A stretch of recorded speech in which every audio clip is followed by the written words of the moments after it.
Ky është ai Xhevdet Hajredini, që flet zë e më zë për shqiptarinë, për Shqipërinë, për Skënderbeun, Nën Terezën, për Edi Romën, për Sali Berishën, për UÇK-n, për gjithçka që është shqiptare. Në pranverë të vitit 1993, sekretari i Partisë për Prosperitet Demokratik, tash i ndjeri Mithat Emini, mua, personalisht mua, më ka pas thonë se Xhevdeti ka qenë imponuar në PPD nga Branko Crvenkovski në vitin 1993.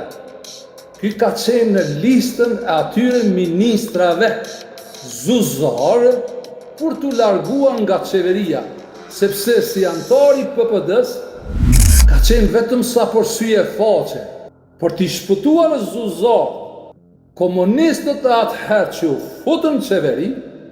Shërbimet e sigurisë së Branko Crvenkovski, që ishte kryeministër i ri atëherë, e plasi bombën e aferës së armëve në vjeshtën e vitit 1993.